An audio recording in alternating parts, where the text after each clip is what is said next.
Hello, lovers of the Meat Lover channel. Today I bring you a story that still leaves me speechless when I remember it. What happened yesterday affected me so much that even walking has been difficult, but I have to admit it was my fault. I always accepted rides from two well-known policemen, but this time one of them suggested that I pay in a different way. Before I go into the details, let me introduce myself a little. I'm 26 years old, short, with black hair, and to be honest, I carry a mischievousness that I use without any shame. I've always had a habit of taking advantage of men to get what I want.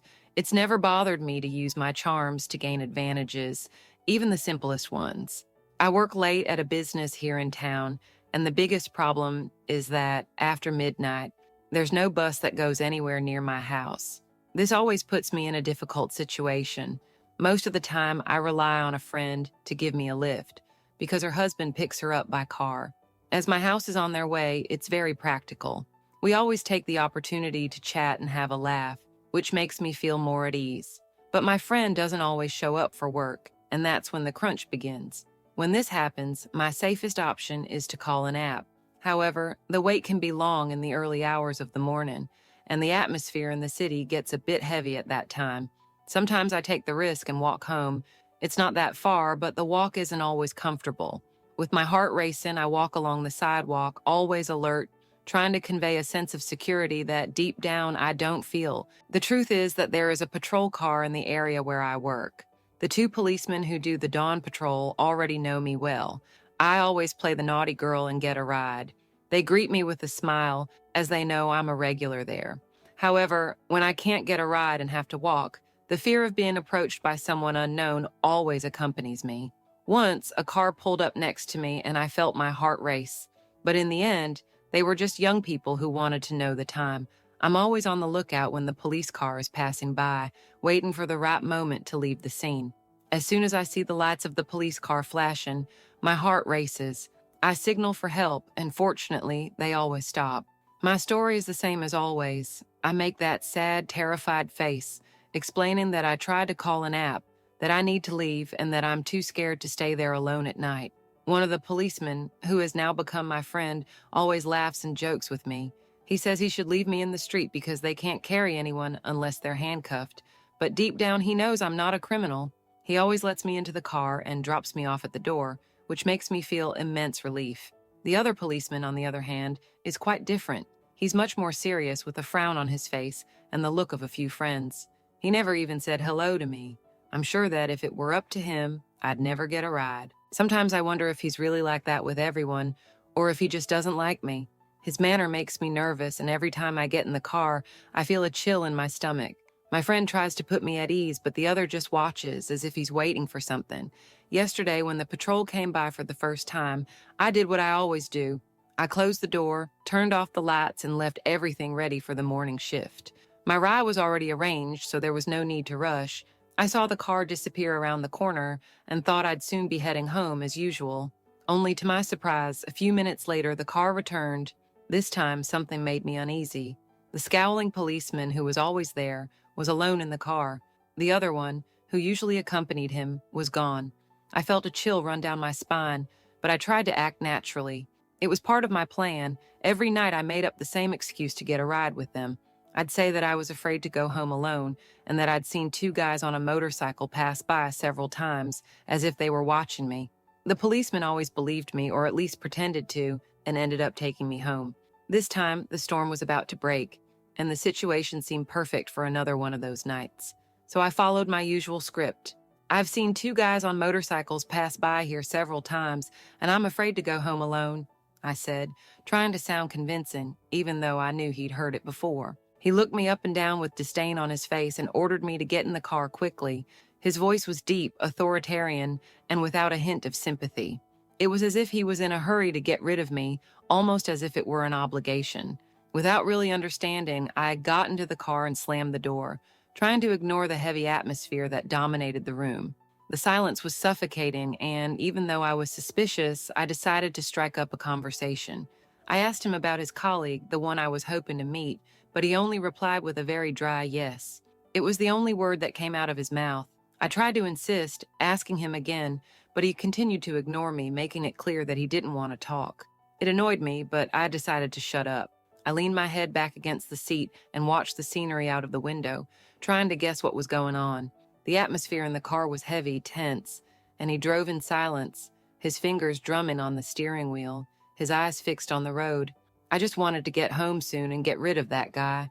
He seemed so distant, so indifferent, that the feeling of discomfort only increased. It was obvious that he didn't want to be there, and he was probably only giving me a lift because his friend would have done it instead. As we drove through the dark streets, I became more alert. Near my house is a well-known alley, a place that young people use to smoke, drink, and do all sorts of other things. It's a spot where people usually hide, especially at night, when the darkness is a perfect disguise. The car drove slowly through the alley, and that's when I saw the movement.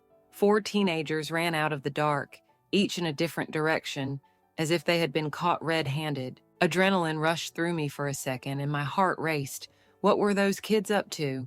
I looked at the driver, expecting him to react, but he kept his gaze fixed on the road, completely ignoring what had just happened. He didn't even slow down. My body tensed up, and a strange feeling began to wash over me. What was happening that night? Why was he so distant and uninterested, as if nothing could shake his calm? And those boys running around, had they seen something?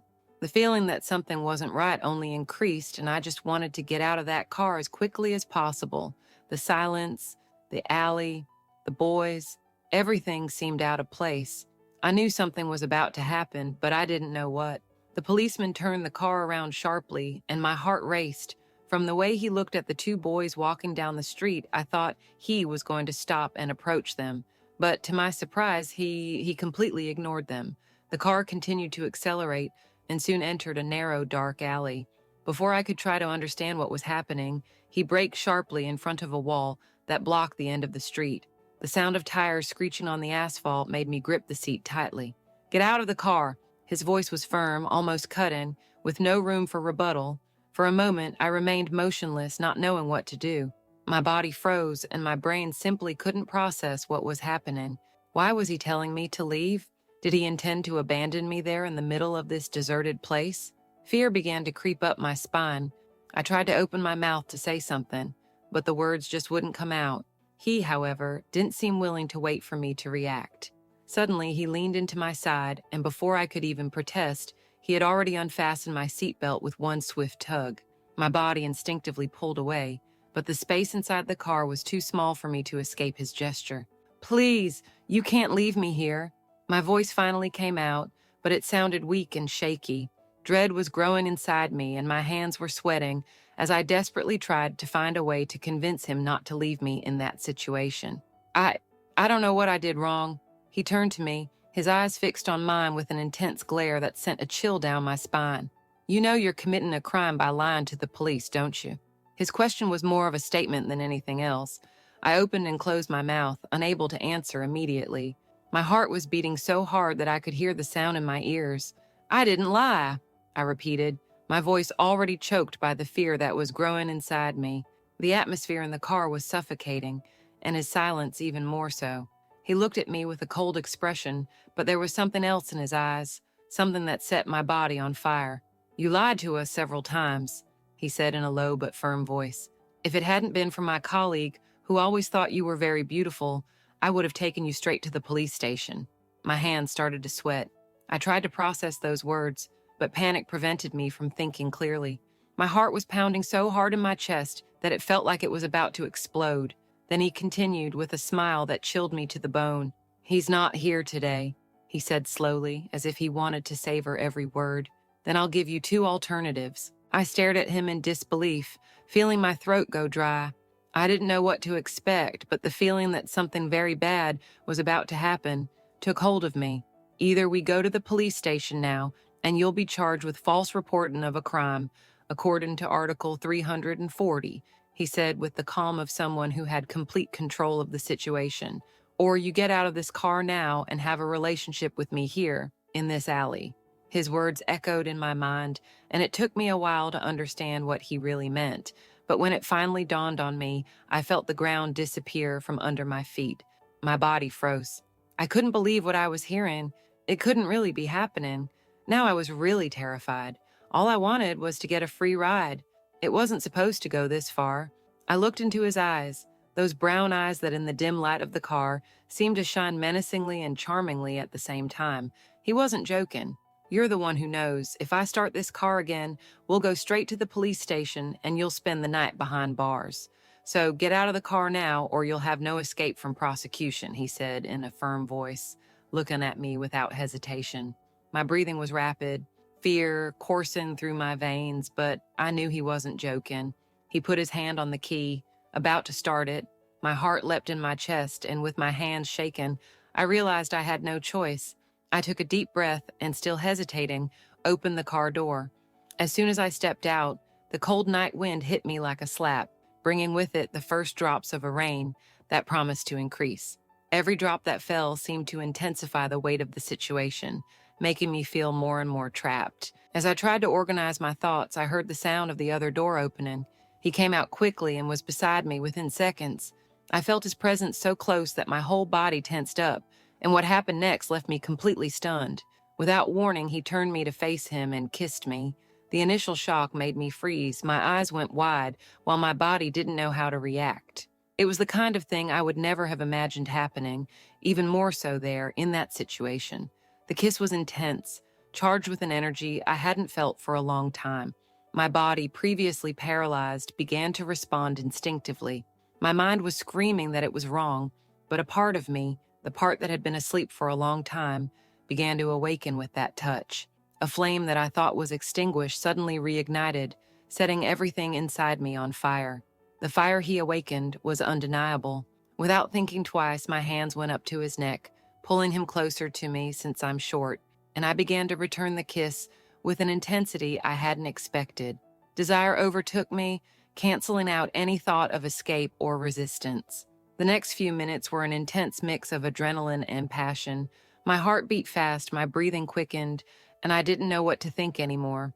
Every second seemed to last an eternity as the tension between us grew.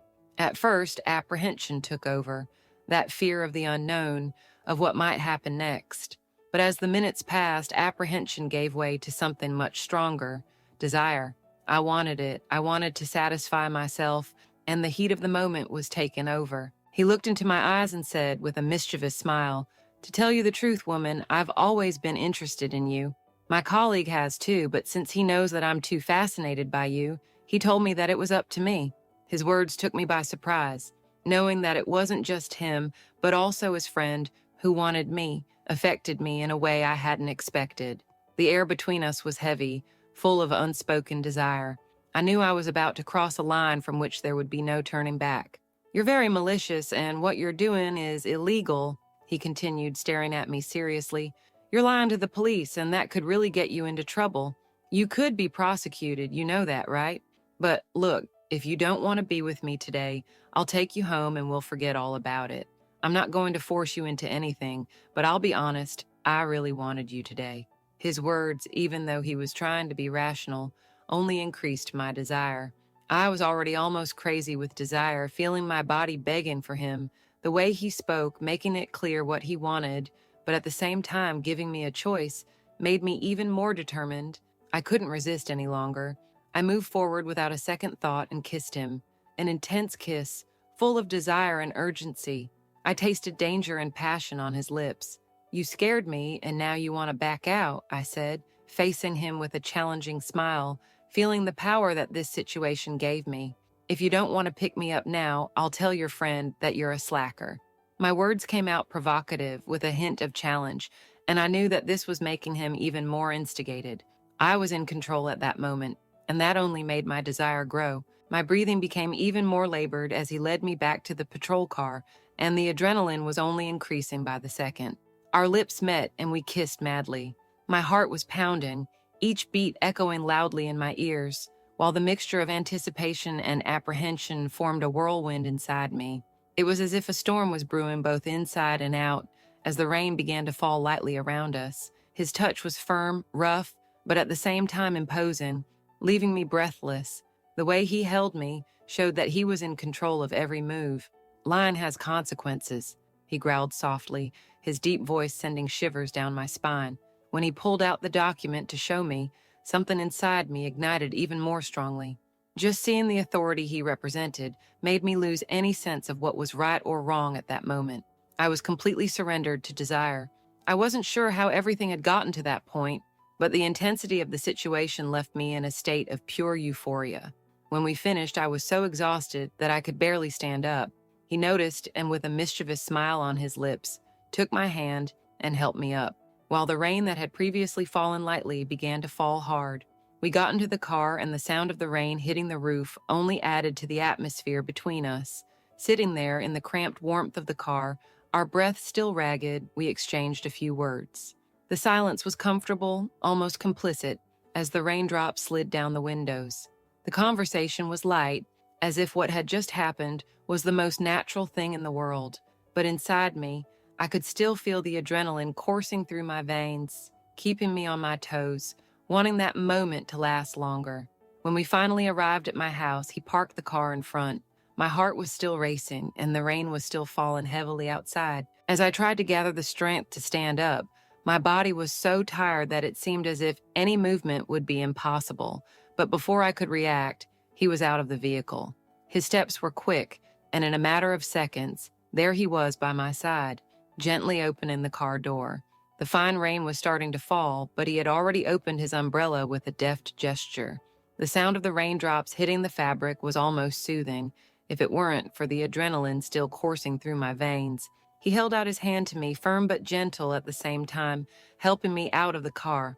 I felt the warmth of his presence so close, the protective way he guided me down the sidewalk to the door of the house.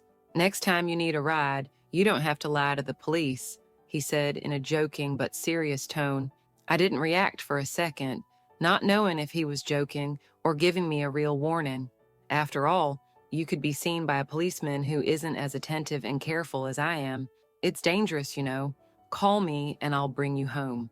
He smiled, and without me realizing it, slipped a card into my jacket pocket. I felt the light touch of his fingers, and my heart leapt.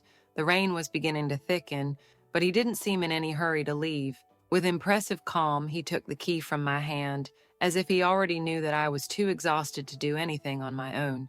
He opened the door to my house with an ease that made me think that perhaps I was underestimating him. When he leaned in, I thought it was just to say good night, but surprisingly, he came closer, close enough for me to feel his breath on my skin. He gave me a soft, almost innocent kiss, but it slowed down, time around me. My whole body went on alert, a mixture of surprise and curiosity taking hold of me.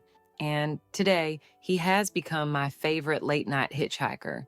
You know those adventures you can't believe you've been on? Well, every time I get into his car, the chill starts in my stomach, the tension of the moment, the anticipation of what might happen. It's a mixture of adrenaline and pleasure that makes me want more. And the best thing of all, he always knows how to surprise me. And that wasn't the only time I've experienced something like this. There was one night when the encounter was even more daring, with two policemen who crossed our path and, well, I think I'll leave that story for the next story, my loves. After all, it's always good to save a little for later, isn't it? Don't forget to leave a comment in the comments about which city you're watching us from, and see you next time, my loves.